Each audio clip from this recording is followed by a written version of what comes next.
Olá, o meu nome é Marcos. Gostaria de falar um pouco aqui antes de começarmos a nossa aula em si, falar um pouco da minha trajetória. Eu sou o Marcos Vinícius. Eu passei em diversas federais, como o FTM e a Federal do Rio, e atualmente estou cursando medicina em Jaú, pelo fato de ficar mais próximo dos meus familiares. O que eu quero passar aqui nessa aula é o que eu aprendi durante o meu processo de estudante.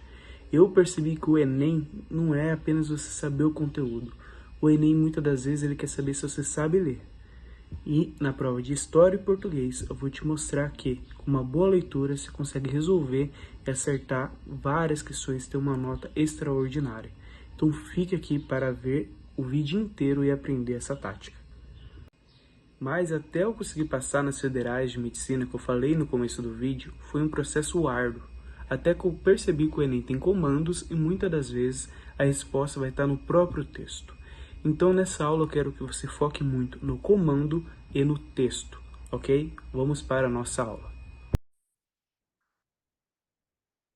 Então bora aqui fazer alguns exercícios. Essa prova aqui é do ano passado, do Enem. Anterior, português, ó, redação.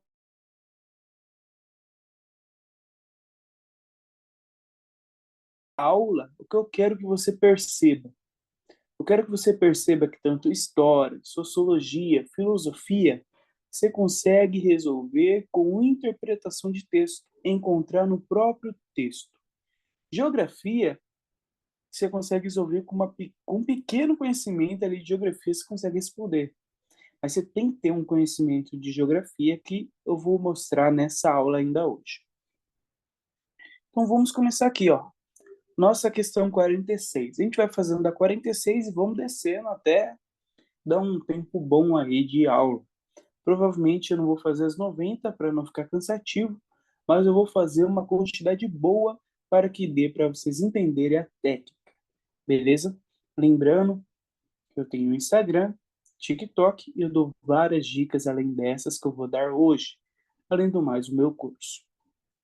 Então bora lá, questão 46.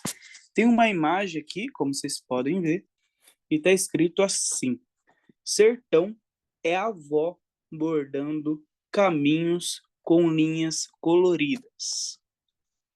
A pergunta é a seguinte: eu normalmente, quando eu faço Enem, eu leio a pergunta primeiro, depois eu vou para o texto. Mas como eu estou resolvendo aqui com vocês, eu vou fazer ao contrário, tá? Eu vou primeiro simplesmente ler o texto, depois resolver. A pergunta está escrita assim: a definição de sertão descrita no bordado associa esse recorte espacial a letra A, percurso e roteiros turísticos; B, trajetos e movimentos holísticos; C, vivência e itinerários socioafetivos; D, fronteiras e demarcações territoriais; e profissões e interesses econômicos. Eu normalmente, quando eu vou resolver uma questão, eu vou eliminando primeiro as ridículas. Normalmente vai ficar em dúvida ali entre duas no máximo, né? Mas eu vou, como eu estou resolvendo aqui com vocês, eu vou resolver algumas direto. Olha só, a letra A está falando ó, percursos e roteiros turísticos. Quando você está vendo essa imagem e lendo esse texto, tá falando alguma coisa de turismo aqui? Gente, não tem nada a ver com turismo. Em nenhum momento o texto mencionou isso. E é isso que eu quero te trazer hoje. Quando você for resolver as questões, você tem que ver o que o texto está falando. Você tem que tirar de lado o seu achismo, os seus, eu acho que não. O que o texto está falando, tá? Então o texto não fala nada sobre roteiros turísticos. Então por isso que não é a letra A. Letra B, trajetos e movimentos holísticos. Gente, o texto, em algum momento ele falou sobre trajetos e movimentos. Gente, não tem nada a ver. Não tem um pingo, nada a ver. C, vivências e itinerários socioafetivos. Você vai ver aqui no texto que ele apelou aqui, ó, para a avó. ele compara o sertão com a avó dele. O sertão é a avó, bordando caminhos com linhas coloridas. Ele está comparando o sertão com a avó, ou seja, ele está colocando algo que aqui, ó, socioafetivo. Então, por enquanto, a mais correta aqui é a letra C. Vamos ler as demais. Fronteiras e demarcações territoriais. O texto não fala nada sobre demarcação territorial, fronteira. Então, por isso que não é. E profissões, não fala nada de profissões, então não pode ser. Então, nós ficamos com a letra C, que fala sobre vivências e itinerários socioafetivos.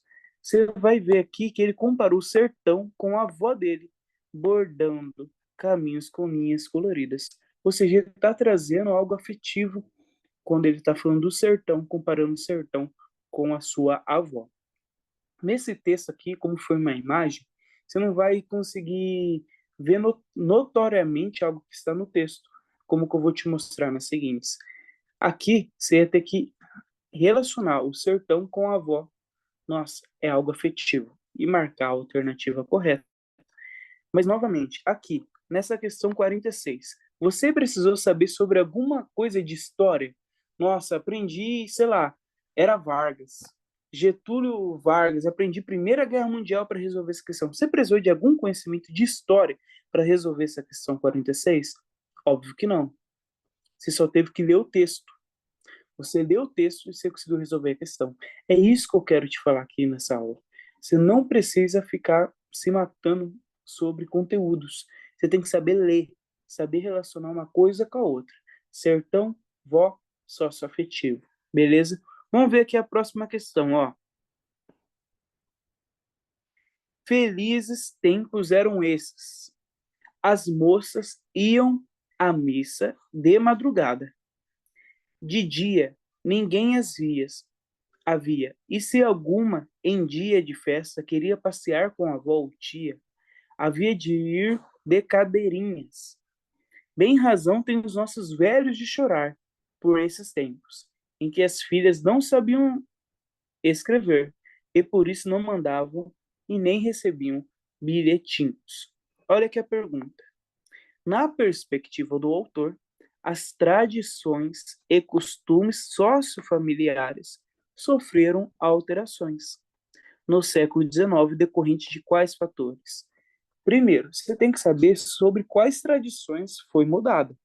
Então, o que, que o texto fala aqui? Está no texto, é isso que eu estou falando. Você precisa saber um conteúdo de, sei lá, de novo, Era Vargas, Primeira Guerra Mundial, Segunda Guerra Mundial? Não, você tem que saber ler.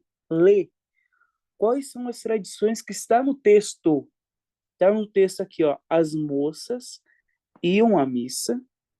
Essa é uma primeira tradição. Elas iam à missa de madrugada. E de dia, se ela saía, né, para alguma festa, elas iam passear com a avó ou tia. Então, essa é a nossa primeira tradição. A nossa primeira tradição é as moças, digamos assim, eram reservadas e iam às missas de madrugada. E de dia, se ela fosse passear, ela ia sair com uma avó ou com uma tia, ou seja, elas não saíam sozinhas. Então, esse é o nosso primeiro costume. Qual é o nosso segundo costume e tradição que está falando aqui, ó? É que elas não sabiam escrever, ou seja, não sabia ler nem escrever. Então, as mulheres, antigamente, aqui o texto fala sobre duas tradições. Ia à missa e, se fosse sair, saía com a avó ou tia. Essa é a nossa primeira. E a nossa segunda tradição é que mulheres não sabiam ler e nem escrever. Então, você tem que responder essas duas tradições. Não basta você responder só uma ou outra. Não, tem que responder as duas, tá? Então, assim, ó, quais fatores que alteraram essas duas tradições? Letra A, hábitos de leitura e mobilidade regional. O hábitos de leitura responderia uma das tradições, que no caso é da leitura e de escrever. Mas só que não responderia a primeira tradição, que é das moças em as missas e se saísse de dia, saía com uma avó ou tia. Então, a letra A não responde à primeira tradição, responde apenas à segunda. Porque a segunda, mobilidade regional, não tem nada a ver com ir à missa, né? Então, responderia, o hábito de leitura responderia apenas ali o analfabetismo feminino. Por isso que a letra A não é, porque só responde uma tradição. Letra B, circulação de impresso e trânsito religioso. Nada a ver. Não responde às duas tradições de ir à missa e se saísse de dia ia sair com uma avó ou tia, e também das mulheres saberem ler e escrever. Porque se elas não sabiam ler e escrever, o que adianta circular impressos? Então não responde aqui às nossas duas tradições. Por isso que a letra B também não é. Letra C, valorização da língua e imigração estrangeira. Primeira coisa, ó, só para a gente eliminar essa questão. O que tem a ver estrangeirismo com o texto? O texto nem falou sobre estrangeiro. Então, a C é a mais ridícula de todas. Já dá para você eliminar de primeira. Olha a D. Práticas de letramento. A prática de letramento responde às moças que eram analfabetas, o analfabetismo feminino. Então, o letramento, a prática de letramento responde uma das tradições. Mas nós temos que responder mais uma tradição, que é das moças irem à missa e de dia saírem com a avó ou tia, que responde aqui, ó, transformação cultural. Ou seja, a transformação cultural, ou seja, transformou a cultura. Ou seja, as moças agora não vão mais à missa de madrugada e não precisam passear com uma avó ou tia de dia. Ou seja, mudou a cultura. Então, a transformação cultural responde a das missas e de sair com a avó ou tia. E a prática de letramento responde ao analfabetismo feminino. Por isso que é a letra D, porque ele responde essas duas lacunas, essas duas tradições que estão escritas no próprio texto. Letra E, flexibilização do ensino responde ao analfabetismo feminino. E reformismo pedagógico também responde às duas, então aqui, ó, tanto a flexibilização quanto o reformismo pedagógico responderiam ao analfabetismo feminino, mas não responderiam à tradição das moças irem às missas. Então, a única que responde às duas tradições, que é as missas e do analfabetismo feminino, é a nossa letra D. Práticas de letramento responde ao analfabetismo e transformação cultural responde à tradição das missas que foram mudadas. Então, por isso que nós ficamos com a letra D. Note, você precisou saber algum conteúdo de história para responder, ou de filosofia, que seja, qualquer coisa que você teve que aprender lá na sua escola para responder essa 47? Não, né? Você só teve que saber ler. Então, essa prática de ler, interpretar e saber assinalar, você só vai pegar com prática. Você sentar a bunda na cadeira e fazer. Tentar interpretar, ler, tentar interpretar e marcar a alternativa. Então, o que eu quero te falar, o Enem, muitas das vezes, ele não quer que você seja uma enciclopédia humana. Deixa isso para a FUVEST, que você tem que saber muita história. Enem, ele quer saber se você sabe ler. Você está conseguindo ler, interpretar? Você sabe marcar a alternativa certa? Gente, que matéria é essa 47 aqui? Você aprendeu em que matéria da escola? É só leitura. Eu não consigo pensar em nenhuma matéria da escola que você aprende para responder esse 47. É apenas ler. É ler o texto, interpretar e assinalar. E você pega essa prática com sentando a bunda na cadeira e resolvendo muito exercício. Com isso, a sua interpretação vai melhorando e você vai acertar cada vez mais exercícios. Olha aqui essa 48, que interessante. Essa 48, você vai precisar saber minimamente de história. Você vai ter que saber o que é latifundiários. Minimamente, note, você vai ter que precisar saber minimamente. Você não precisa saber, nossa, um conteúdo demasiado, muito sólido de história. Não, você tem que saber minimamente. A 48, você tem que saber minimamente de história. Depois você vai ver que é basicamente interpretações de textos. Interpretações de textos. Ah, vai ter só mais a 51 que a gente vai fazer hoje, que você vai precisar saber de conteúdos do dia a dia, digamos, conteúdos sobre atualidades, tá? Mas é atualidades que, tipo, todo mundo fala. Então, qualquer pessoa sabe, tá? Mas a gente vai chegar lá. Vamos voltar aqui para a nossa questão 48. Nossa questão 48 está falando o seguinte: é, no Cerrado, o conhecimento local está sendo cada vez mais subordinado à lógica do agronegócio. Ou seja, ele está falando que conhecimento local está sendo subordinado à lógica do agronegócio.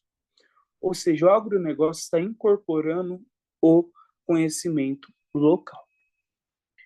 De um lado, o capital impõe conhecimentos biotecnológicos. Então, ele está falando o capital, o dinheiro, impõe conhecimentos biotecnológicos, como mecanismo de universalização de práticas agrícolas e novas tecnologias. E de outro, o modelo capitalista subordina homens e mulheres à lógica do mercado. Assim, as águas, a semente, os minerais, as terras, bens comuns, tornam-se propriedade privada. Além do mais, há outros fatores negativos, como a mecanização pesada, a pragmatização dos seres humanos e não humanos, a violência simbólica, a superexploração, as chuvas de veneno e a violência contra a pessoa. Os elementos descritos no texto a respeito da territorialização da produção demonstra que a. Vamos começar de baixo para cima, porque a última é a mais ridícula de todas. Olha aqui que fala a letra E. Assédio ao empresariado. O texto está falando sobre assédio ao empresariado, dificultando investimento? Não, ele fala o contrário. Ele fala que o empresariado, o capital, está dominando tudo. O capital está mandando, está vindo muito investimento, está vindo muita tecnologia. Então, o texto fala totalmente ao contrário do que a letra E fala, tá? Dificultando investimento de maquinário de produção? Não, o texto fala ao contrário. Então, por isso que a letra E está errada. Olha a letra D agora. Desrespeito aos governantes. Quando fala governantes, você pensa no quê? Gente grande, né? O texto fala sobre desrespeito de gente grande, gente poderosa. O texto não fala sobre isso. O texto basicamente fala ao contrário, que gente grande, capital, dinheiro manda. E esse dinheiro, essas práticas, está mandando e está sobrepondo o conhecimento local. Então, não tem como ser desrespeito ao governantes. Letra D, errada.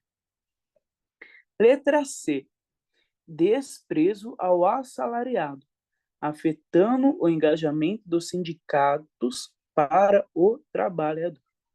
O texto em nenhum momento cita sindicatos. Nem tem contexto falando sobre sindicatos. O texto fala o quê? Capitalismo. O tema principal do texto é capitalismo, tá se sobrepondo ao conhecimento local. Não tem nada a ver com sindicato. Então, letra C errada. Olha a B. A B e a A você poderia muito bem confundir. Mas tem algo chamado língua portuguesa que transforma uma das questões erradas. Olha só a letra B. Descasos ao latifundiários.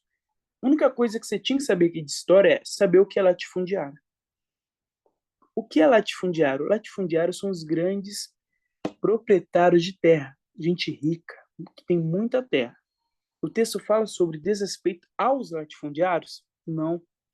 Agora vamos supor que tivesse descaso dos latifundiários. Então, os latifundiários têm um descaso com, sei lá, os seus funcionários.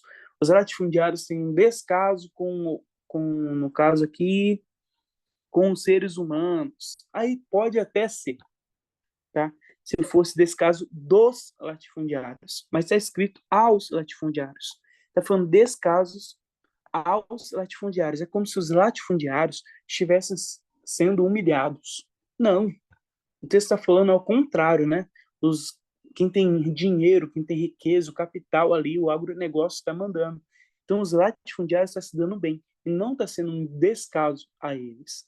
Por isso que a letra B está errada. Ficamos com a letra A. Cerco aos camponeses, inviabilizando a manutenção das condições para a vida. Ou seja, o agronegócio está tomando conta que eles cercaram os camponeses, o conhecimento local, inviabilizando a manutenção das condições para a vida. Olha aqui, ó. O conhecimento local está sendo subordinado à lógica do agronegócio. Essa 48 aqui, eu diria que é uma das questões mais difíceis de ciências humanas desse Enem. Tá? Então, caso você pense, nossa, mas essa 48 aqui eu errar, tem pouca interpretação de texto, tudo bem.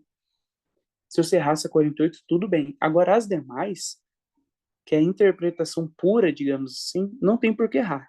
A 48 você conseguiria responder lendo o texto? Você conseguiria ver um norte, lembrar no que é latifundiário e marcar a alternativa certa.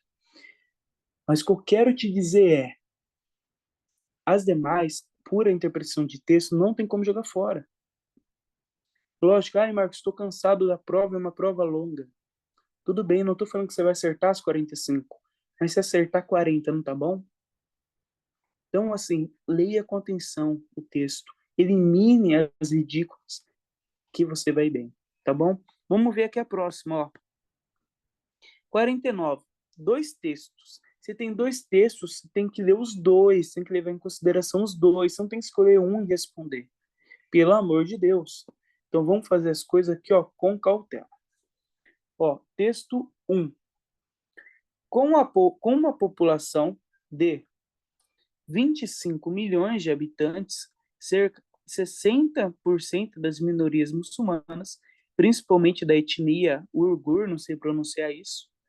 Também não sei pronunciar isso, então vou chamar de Xinjiang, tá? É uma região estratégica para a China. Faz fronteira com 8 países. É uma artéria crucial do mega projeto de infraestrutura chinês, cinturão e rota, e tem a maioria das reservas nacionais de carvão e gás. Então, o que, que o texto 1 está falando? Está falando que essa região aqui, ó, Xinjiang, é uma região muito importante. É isso que você tem que saber do texto 1. Xinjiang é uma região muito importante para a China, tá bom? Texto 2.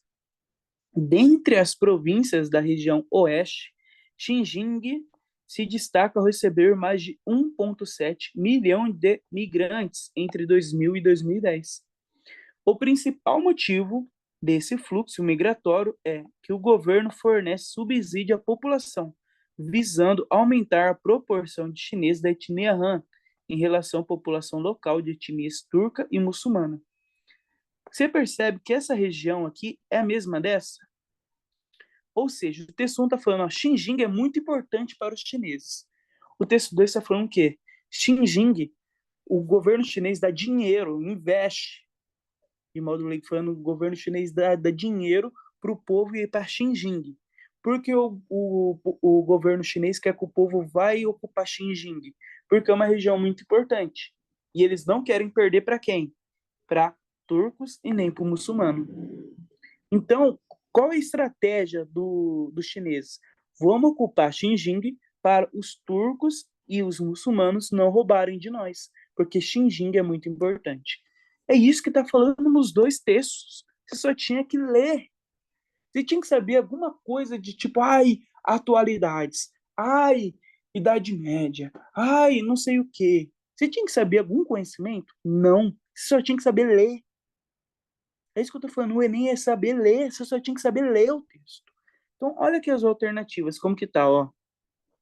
A política demográfica para a província mencionada nos textos é a parte da seguinte ação estratégica do governo chinês. Então, a pergunta é, qual é a estratégia do governo chinês? Letra A, promover a ocupação rural. O texto não fala nada sobre rural. rural. Não fala nada sobre rural. Então, nada a ver você marcar essa. Letra B, liberdade religiosa. O texto fala sobre liberdade religiosa. O texto fala que eu quero mais chinês do que muçulmano. Eu quero mais chinês do que turco. Você quer liberdade religiosa? Não tem nada a ver, né?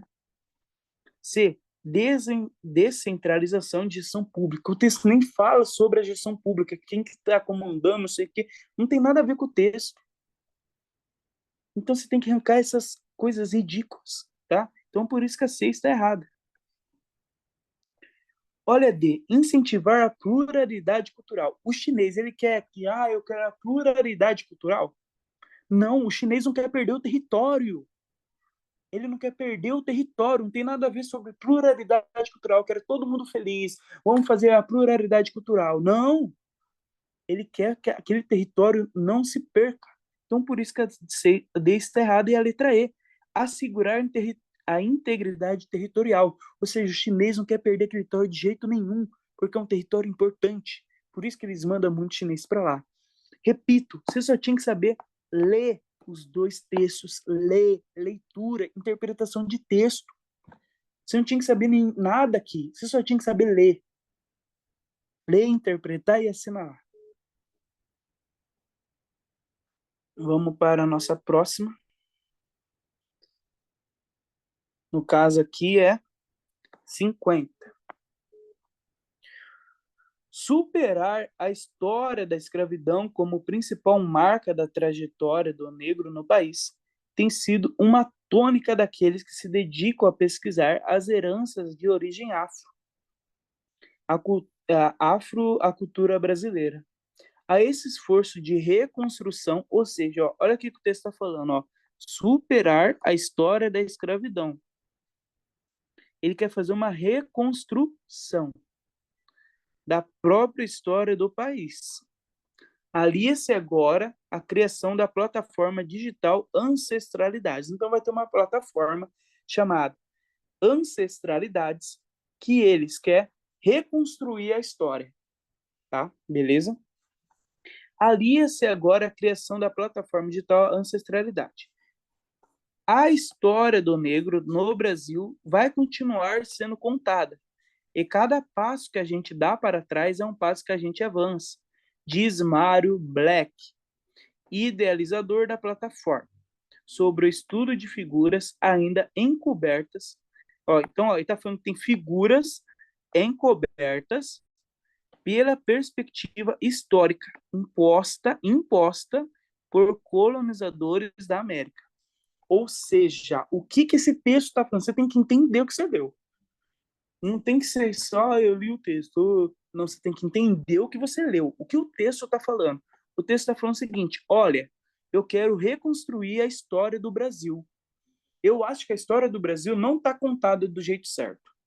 Eu acho que foi uma história que tem figuras encobertas pela perspectiva dos colonizadores da América. Ou seja, a história que você sabe hoje foi imposta pelos colonizadores que nos colonizaram. Tem coisas que a gente não sabe, que são as figuras encobertas. Por isso que criaram a plataforma Ancestralidade. É isso que o texto está falando. Então você tem que interpretar o texto, tá? E como você vai interpretar? Prática, tá bom? Em relação ao conhecimento sobre a formação cultural brasileira, iniciativas como a descrita no texto favorecem o ou a letra A, recuperação do tradicionalismo. Ele quer recuperar o tradicionalismo? Não, né? Ele não quer recuperar o tradicionalismo, ele quer fazer uma reconstrução. Ele não quer recuperar o tradicional. Ele quer tirar as figuras que estão encobertas. Então tem nada a ver com tradicionalismo. Perfeito? B. Estímulo ao antropocentrismo. Gente, o que é antropocentrismo? Vamos supor que você não sabe o que é antropocentrismo. Eu, no caso, sei. Mas vamos supor que você não sabe o que é antropocentrismo. Não vamos marcar nem errado e nem que está certo. Etnocentrismo. Eu também sei que é etnocentrismo. Mas vamos supor que você também não sabe o que é etnocentrismo. Faz uma bolinha, pula ela. Resgate ao teocentrismo. Vamos supor que você também não sabe o que é teocentrismo. Não marca. Faz uma bolinha, pula. E, crítica ao eurocentrismo. Gente, você precisava saber o que é D, a C e a B? Não. Você sabe que é a letra E. E por que a letra E? Porque olha o que a letra E está falando. É uma crítica ao eurocentrismo. Euro, você sabe que é euro, é Europa. É uma crítica à Europa. Ó, e quem colonizou a gente, por exemplo? Quem colonizou o Brasil? Portugal. Portugal é o quê? Europeu. Nossa, então, ó, é uma crítica literalmente aos colonizadores da América. Quem são os colonizadores da América? Os europeus. Então, ele está criticando os europeus. Uma crítica ao eurocentrismo. Por quê? Porque ele acredita que as figuras foram encobertas pelos europeus. Então, ele está fazendo uma crítica aos europeus. Por isso que, no caso aqui, a nossa alternativa é a letra E. Para o vídeo não ficar muito grande, vou fechar essa aula hoje e eu vou fazer uma parte 2 caso seja do interesse. Você pode ir atrás da parte 2 que vai estar aqui no meu canal, tá bom? Mas por enquanto nós vamos fechar aqui a parte 1 de história. Muito obrigado, gente. Continue estudando e nunca desista dos seus sonhos. Até mais e boa prova e tchau, tchau. Responder essa questão, você precisou saber algum conteúdo da história do Brasil. Você teve que ler, né? Interpretar. Perceber que ele tá fazendo o quê? Tá falando ali, criticando notoriamente os colonizadores da América. Quem é? Europeu. Você só tinha que ler o texto. Perceber que é uma crítica ao eurocentrismo. Então, o que a prova do Enem é? Leitura. Ler, interpretar, marcar. E você vai acertar muita questão. Continue se esforçando, treine e vai dar tudo certo. Eis que eu quero te dizer é, você precisa de uma base mínima. A maioria é a leitura. Ache no texto que vai dar bom. Olha essa 51. Escrito durante a Primeira Guerra Mundial, o seguinte trecho faz parte da carta enviada pelo secretário do Exterior britânico, Sr. Arthur James Balfour, ao barqueiro Lord Rothschild, presidente da Liga Sionista, em 2 de novembro. Em 1917, a carta ficou conhecida como Declaração de Balfour. Eu sei o que é isso? Não sei. Você aí, estudou isso? Não sei também. Mas você só tinha que saber que é algo da Primeira Guerra Mundial. O resto, deleta da sua mente. Vamos ler o que essa carta fala. O governo de Sua Majestade vê como aprovação o estabelecimento na Palestina de um lar nacional para o povo judeu. Então, Palestina, lar nacional, povo judeu. E fará todos os esforços para facilitar tal objetivo. Nada será feito que possa prejudicar os direitos civis e religiosos das comunidades não judaicas na Palestina. A análise do resultado do processo em questão revela que o governo inglês foi incapaz, ou seja, ele falhou, de garantir seu objetivo de. Aí você tem que saber o que está ocorrendo hoje. Qualquer pessoa, não qualquer pessoa, mas tipo todo mundo basicamente, né? A maioria deve saber que, ou deveria saber, você que vai fazer nem que a Palestina tem guerra, né? Guerra é o quê? De modo leigo falando, judeu contra muçulmano. Não é isso? Só tinha que saber esse conhecimento geral. Que eu acho que você que está ouvindo esse vídeo, você sabe disso, né? Precisava saber essa carta de Balfour, da Primeira Guerra, algum conteúdo de história? Basicamente não, né? Você só tinha que ler o texto, só tinha que ler esse parágrafo aqui, que está falando o quê? Ele ia tentar não prejudicar os direitos civis e religiosos de comunidades não judaicas da Palestina. E deu certo? Não, né? Está tendo guerra hoje em dia, né? Então, isso foi o que o governo inglês falhou. Então, vamos lá. Letra A. Promover o bem-estar social. Não tem nada a ver com a pergunta, né? Ele queria promover o bem-estar social? Era isso? Não, ele basicamente não queria ter guerra, né? Negociar o apoio ao muçulmano. Eles queriam apoio ao muçulmano? O texto não fala isso. C. Mediar conflitos territorial. O texto fala isso. Ele não queria que o povo judeu e o povo não judeu brigasse. Então, era isso que o texto estava falando, não era? E isso ele falhou, porque até hoje em dia eles têm guerra, não é isso? Então, por isso que a letra C. Qual foi o erro do governo inglês? Eles não conseguiram mediar os conflitos territoriais. Até hoje eles brigam por causa da Palestina. Então, esse foi o fracasso do governo inglês, que está escrito no próprio texto. Nem vou ler os demais, vou passar logo para 52. Desculpa, minha Siri falou tudo bem para mim. Agora vamos para o 52. O 52 também é dois textos. Então você não pode escolher um texto para responder, você tem que ler os dois. Vamos ler o texto 1. Como presença consciente no mundo, não posso escapar à responsabilidade ética no meu mover-me no mundo.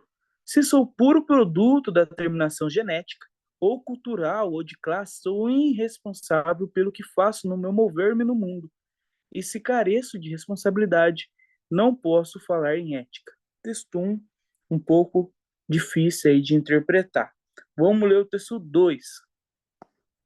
Paulo Freire construiu uma pedagogia da esperança. Na concepção, a história não é algo pronto e acabado. As estruturas de opressão, a desigualdade, apesar de serem naturalizadas, são sócio e historicamente construídas. Então, o que ele está falando aqui?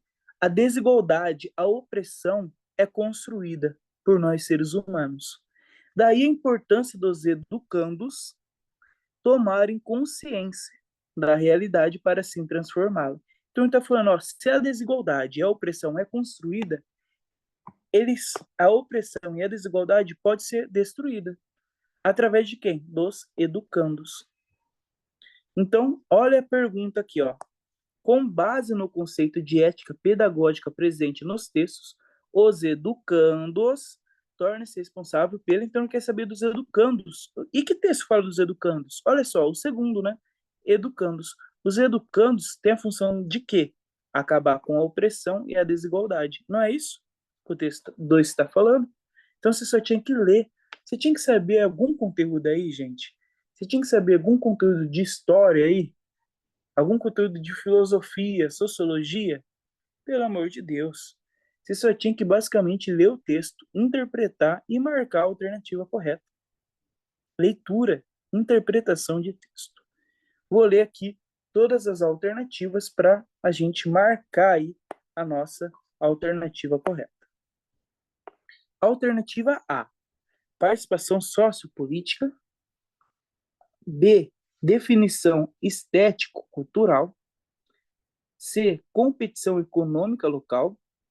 D, manutenção do sistema escolar. E, capacitação de mobilidade individual. Então, você aí em casa, eu espero que você tenha marcado a letra A. Porque se os educandos eles têm que acabar com a opressão e a desigualdade, os educandos, então os educandos são responsáveis pelo quê? Participação sociopolítica. Porque é através dessa participação sociopolítica que ele vai conseguir acabar com a opressão e a desigualdade. A B, estética cultural, que tem a ver isso com desigualdade? Competição econômica, que tem a ver isso? É acabar com a competição econômica. O texto fala isso. O texto nem fala sobre competição econômica. D, manutenção do sistema escolar, se manter vai continuar igual, não é isso? E, capacitação da mobilidade individual. O texto basicamente nem fala isso, né? O que o texto fala? Acabar com a desigualdade. Como vai acabar com a desigualdade? Se os educandos se tornarem responsáveis pela participação sociopolítica. Perfeito, estava no texto. Não tinha que saber aí algo de uma questão, nossa, tem que saber um conteúdo da escola. Meu Deus do céu, e agora? Não lembro. Pelo amor de Deus, né, gente? Você só tinha que ler, interpretar e marcar. Basicamente isso, com leitura você conseguiria marcar. A 53 é uma questão de geografia. Geografia, ao contrário de história, sociologia, filosofia, você tem que saber minimamente aí um pouco de geografia. Então aqui vai ter um texto aqui, ó, contando sobre a Cordilheira do Himalaia. Vamos ler, ó. Cordilheira do Himalaia tem 50 milhões de anos, sendo classificada como a maior cordilheira do planeta. Originário da língua sânscrito comum na região, seu nome quer dizer morada da neve. É possível encontrar nessa cordilheira as 15 maiores montanhas do mundo. Ao topo, existe mais de 100 picos que contam com altitudes maiores de 7.000 metros. O Everest, considerando o ponto mais alto da Terra, tem nada menos que 8.848 metros de altitude e continua crescendo aproximadamente 8 milímetros a cada ano. Qual a dinâmica natural responsável pelo fenômeno apresentado? Então, você só tinha que saber o quê? O que cria a montanha? Tranquilo, né? O que cria a montanha? Como eu falei, questões de geografia você tem que saber um pouco de conteúdo. Ao contrário do que os outros que a gente está resolvendo aí com interpretação de texto. Geografia não tem como você responder com interpretação de texto, tá? Então você tem que saber, nem que seja minimamente aí de geografia, tá? Então, como que é criada a montanha? Você deveria marcar aqui encontro de placas tectônicas. Tranquilo? Só fiz essa questão só para te deixar claro que geografia não dá para fazer com interpretação de texto normalmente. É mais história, filosofia, sociologia que dá para tentar resolver com interpretação de texto. Geografia é mais conteudista, nem que seja minimamente, tá? Vamos ver a 54. Eu poderia concluir que a raiva é um pensamento, que estar com raiva é pensar que alguém é detestável. E que esse pensamento, como todos os outros, assim como Descartes mostrou, não poderia residir em nenhum fragmento de matéria. Em nenhum fragmento de matéria. A raiva seria, portanto, espírito. Porém, quando me volto para a minha própria experiência, da raiva, devo confessar que ela não estava fora do meu corpo, mas inexplicavelmente nele. Perceba, aqui no começo ele acreditava que a raiva não podia estar em nenhuma fragmento de matéria. Então a raiva não poderia estar no seu corpo. Mas só que no final ele fala, mas ela estava no meu corpo. Percebe que teve aí uma contradiçãozinha? Então, olha aqui a pergunta, ó. No que se refere ao problema do corpo, a filosofia cartesiana apresenta-se como contraponto ao entendimento expresso no texto por... Gente, teve uma contradiçãozinha aí, não teve? Primeiro, ele fala aqui, ó. Eu acreditava que a raiva não poderia estar em nenhum fragmento de matéria, ou seja, não poderia estar no corpo. No final ele fala, mas a raiva estava nele, a raiva estava no corpo dele. Teve uma contradiçãozinha aí. O que eu quero dizer? Teve o quê? Uma visão dualista. Então, por isso que é letra A. Então, ó, não poderia ser letra B. Nossa, eu não sei que é tese naturalista, realista, idealista, intencionalista. Tudo bem. Eu também não sei. Mas eu sei que o texto teve aí, ó, uma visão dualista. Primeiro ele falou uma coisa, depois ele falou outra. Então, apresenta uma visão dualista. Responde essa questão o quê? Só interpretando o texto.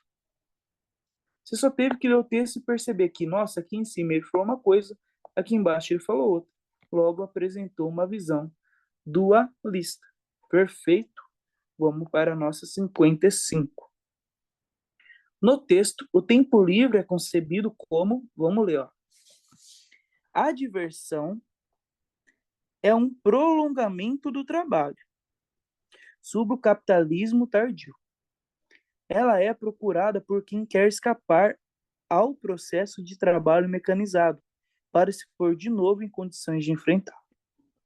Mas, ao mesmo tempo, a mecanização atingiu um tal poderio sobre a pessoa em seu lazer e sobre a sua felicidade. Ela determina tão profundamente a fabricação das mercadorias destinadas à diversão, que essa pessoa não pode mais perceber outra coisa, senão as cópias que reproduzem o próprio processo de trabalho. Então, o que o texto está falando aqui? O texto está falando o seguinte: vamos supor, o José trabalha fazendo computador. O doutor José, quando sai do trabalho, ele vai para sua casa. e ele quer descansar, ele quer se divertir. Ele vai jogar no computador. Computador esse que ele mesmo fabricou. Então, olha aqui, ó, a pessoa vai se divertir, mas ela se diverte nas coisas que são cópias que reproduzem o próprio processo de trabalho.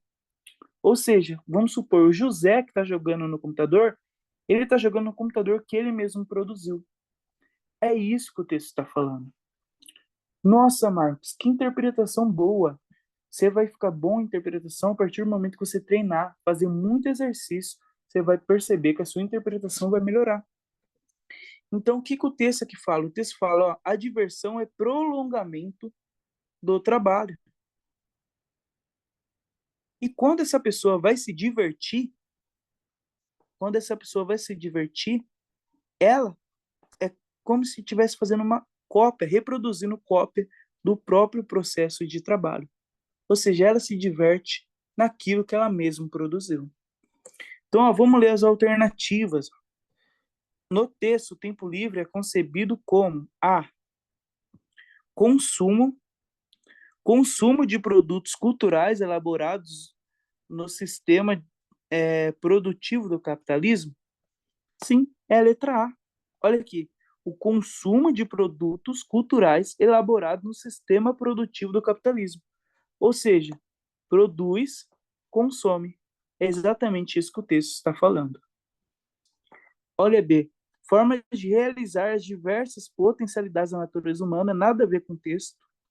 C, alternativa para equilibrar tensões psicológicas do dia a dia. Gente, o texto está falando o quê? Produz, consome. Consumo, produz. É isso que o texto está falando. A diversão é um consumo daquilo que é produzido. Então, não tem nada a ver. AD, nada a ver necessidades artificiais. E, mecanismo de organização do ócio e do prazer. Gente, o texto fala claramente sobre a diversão. É um prolongamento do trabalho. A diversão, você vai usar aquilo que foi produzido no capitalismo. Por isso que é a letra A de amor. Vamos para a nossa 56. Novamente, a 55. Você teve que saber algum conteúdo específico aí de história, filosofia? Não, né? Só teve que ler o texto, né? Interpretar. É isso que eu quero que você foque. Interpretação de texto. Beleza? Vamos para a nossa 56. Eu queria poder. Força?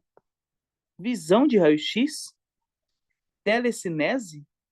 Telepatia? Poder político. A charge ilustra um anseio presente na sociedade contemporânea que caracteriza pela A. Situação de revolta individual. Aqui fala sobre revolta? Não. Satisfação de desejos pessoais. Aqui fala alguma coisa sobre ele estar satisfeito? Não. Ser participações de ações decisórias. Por que ele quer o poder político? Porque ele quer participar de alguma coisa, né? Então ele quer participar do quê? De ações decisórias. Olha C, passividade social. Se ele quisesse ser passivo socialmente, ele não ia querer o poder político. E, conivência em interesses partidários. A imagem, o texto, fala alguma coisa sobre partido? Não, né? Então não tem nada a ver uma coisa com a outra. Não tem nada a ver com ele ser conivente com o partido. Ele quer poder político, ele quer participar de decisões. Então, o que você teve que saber aqui? Teve que saber algum conteúdo prévio de história, filosofia, sociologia? Você só teve que ler, só teve que interpretar. A pessoa quer o poder político para quê? Para ser conivente com alguém? Para ser passivo socialmente? Porque ela está satisfeita? O texto fala alguma coisa sobre revolta individual? Ou ele quer o poder político para tomar algumas ações decisórias? Então você só teve que interpretar o texto e a imagem que você viu. Vamos para a nossa 57. A reflexão do perdão apresentada no texto encontra fundamento na quem se mete pelo caminho do pedido de perdão deve estar pronto a escutar a palavra de recusa. Ou seja, vamos supor, eu pisei no pé do José. Eu peço, José, me perdoa, eu pisei no seu pé. Ao eu pedir perdão ao José, eu tenho que estar pronto para receber uma palavra de recusa. Eu tenho que estar pronto para eu receber um não do José. Vamos continuar lendo. Entrar na atmosfera do perdão é aceitar medir-se com a possibilidade sempre aberta do imperdoável. Então, eu, ao pedir perdão, eu tenho que estar pronto e saber que eu posso não ser perdoado. Perdão pedido não é perdão que se tem direito. Então, se eu pedir perdão, o José não é obrigado a me perdoar.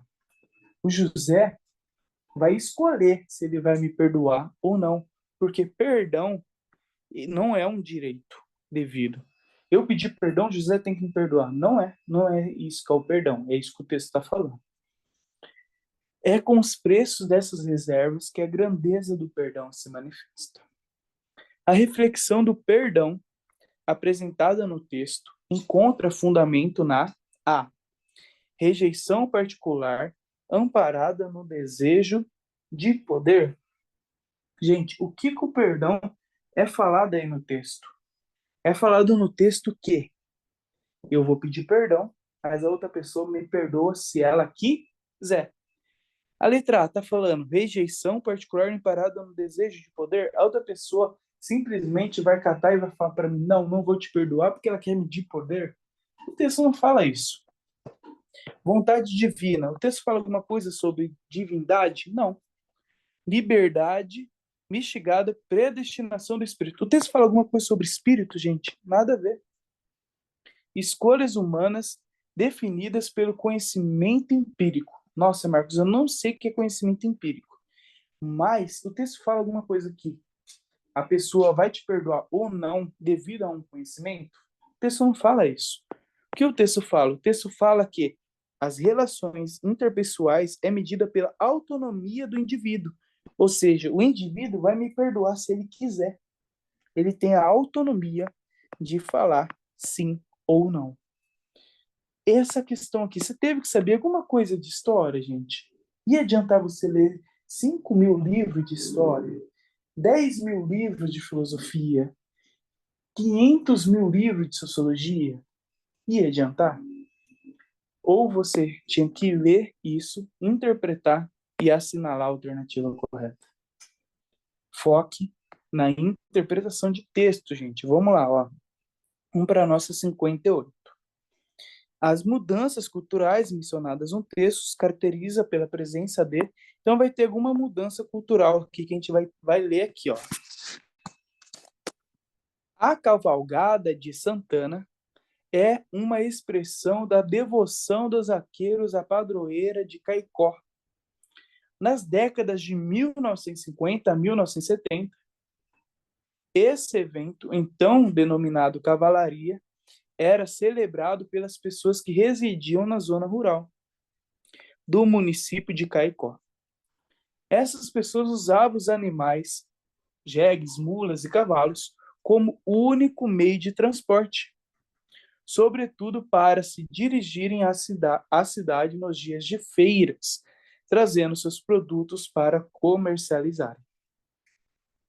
Estando em Caicó, no período da festa de Santana, esses agricultores organizavam as cavalgadas até o pátio da Catedral de Santana, para louvar a santa e receber bênção para os seus animais.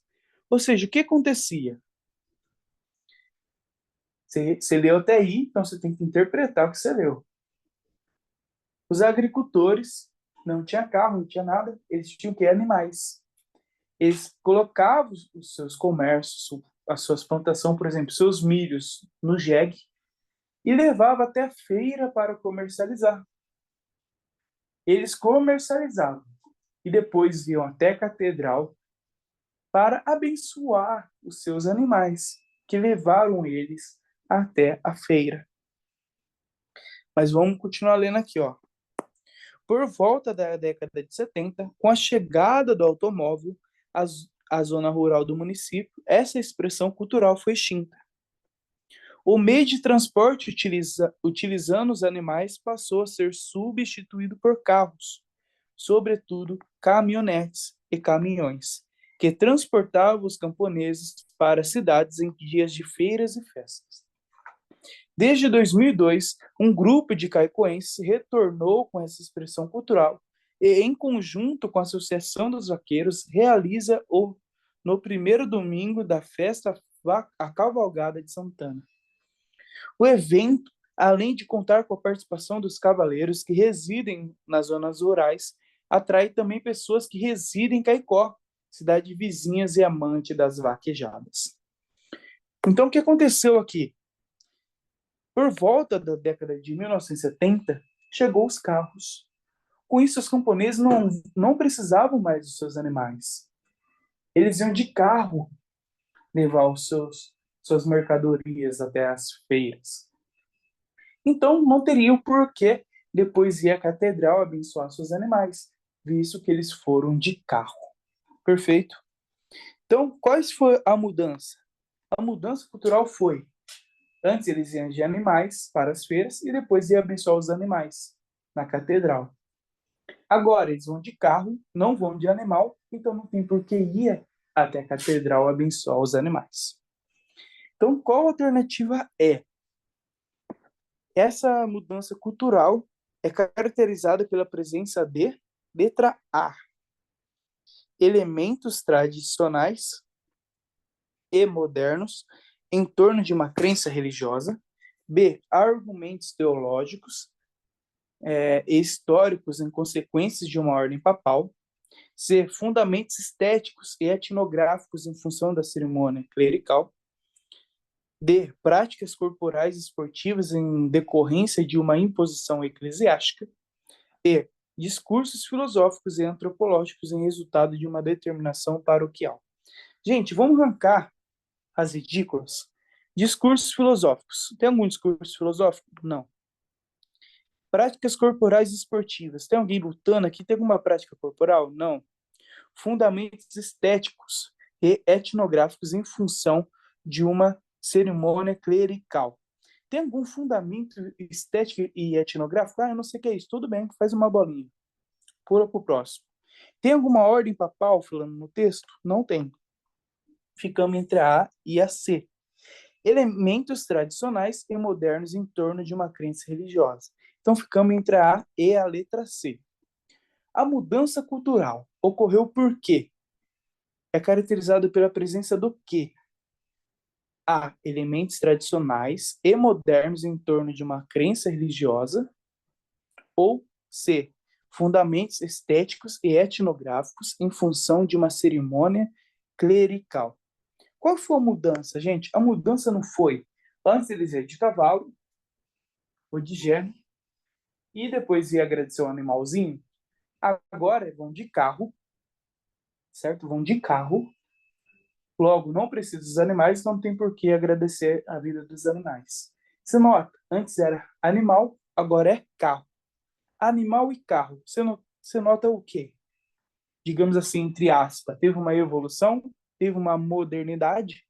Então, qual que é mais provável, a ou a C? A A, né? Elementos tradicionais e modernos em torno de uma crença religiosa. É isso, antes você ia de cavalo, agora você vai de carro. E tudo isso está em volta o quê? Contando uma história de uma crença religiosa da nossa época. Beleza? Questão 59. Do século XV em diante, pelo menos nas classes mais altas, o garfo passou a ser usado como utensílio para comer, chegando através da Itália. Peraí. Novamente, aqui. Precisou saber algum conteúdo de história que você aprendeu na sua escola? Você só teve que ler o texto interpretar. Interpretar que antes você ia de cavalo, agora você vai de carro. E logo, então, você não precisa agradecer a vida do animal. Você consegue notar que são elementos tradicionais e modernos em torno de uma crença religiosa? Antes você ia de carro, agora você vai de... Antes você ia de cavalo, agora você vai de carro? Você nota que a letra A é a letra correta, que não fala nada sobre fundamentos de alguma coisa em relação a uma cerimônia, e sim sobre elementos tradicionais e modernos que foi mudando ali com o decorrer do tempo e que fez essa mudança cultural. Então, ia adiantar você ler aqui 10 mil livros para você fazer essa prova do Enem? Ou você só tinha que ler e interpretar o texto? Vamos para a nossa 59. No século XVI em diante, pelo menos nas classes mais altas, o garfo passou a ser usado como utensílio para comer, chegando através da Itália, primeiramente a França, em seguida a Inglaterra e a Alemanha. Depois de ter servido durante algum tempo, apenas para retirar alimentos sólidos da travessa, Henrique III introduziu-o na França, trazendo-o provavelmente de Veneza. Seus cortesãos não foram um pouco ridicularizados por essa maneira afetada de comer, e no princípio não eram muito hábeis no uso do utensílio. Pelo menos se dizia que metade da comida caía do garfo no caminho do prato à boca. Em data tão recente como o século XVII, o garfo era ainda basicamente artigo de luxo, geralmente feito de prata ou ouro. O processo social relatado indica a formação de uma etiqueta que tem como princípio o texto fala o quê? Do garfo. O texto fala sobre o garfo. O texto fala sobre o garfo que era para higiene? Não fala. Fala sobre exaltar uma cultura? Não fala. Fala sobre consagrações de tradições? Não fala. Fala sobre disseminação de produtos? Também não fala. O que o texto fala? Fala que o garfo é o quê? Um artigo de luxo. Era feita de prata ou ouro. Se é um artigo de luxo, é o quê? Só rico pode ter.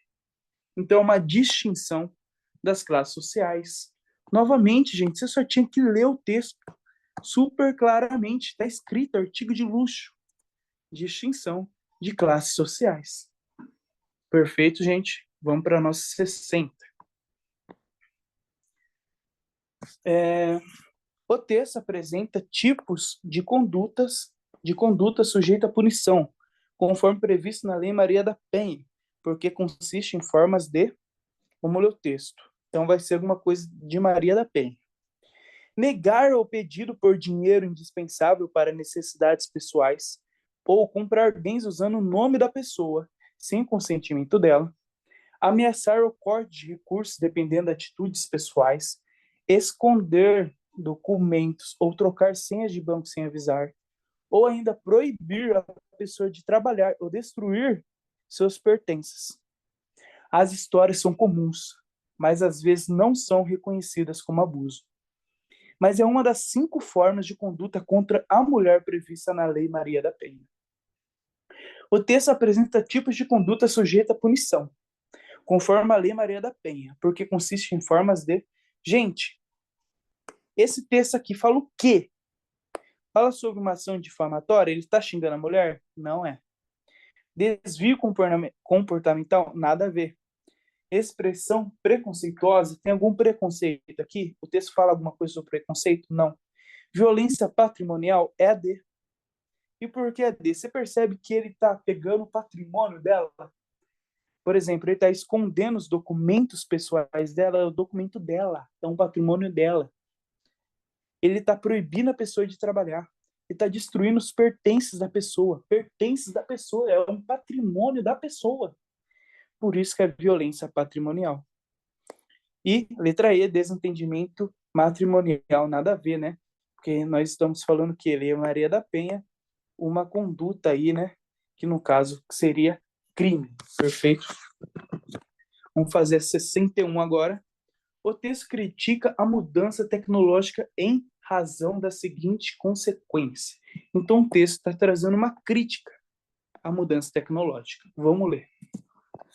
Por trás da mágica do Google Assistente, de sua capacidade de interpretar 26 idiomas, está uma enorme equipe de linguistas distribuídos globalmente, trabalhando como subcontratados, que devem rotular tediosamente os dados de treinamento para que funcione. Então, o que ele está falando até aqui? Está falando aqui, ó, tem um Google Assistente. Mas para esse Google Assistente funcionar, por trás desse Google Assistente, tem muitas pessoas trabalhando para esse Google Assistente funcionar. Eles ganham baixos salários e são rotineiramente forçados a trabalhar horas extras não remuneradas. A inteligência artificial não funciona como um pozinho mágico. Ela funciona por meio de trabalhadores que treinam algoritmos incansavelmente até que eles automatizem seus próprios trabalhos. Ou seja, a inteligência artificial não é uma mágica. Tem muita gente aí trabalhando e sofrendo para que ela funcione de modo adequadamente. Perfeito. É isso que ele quer dizer. Agora vamos ver aqui as alternativas. A. Diversificação da função. B. Mobilidade da população.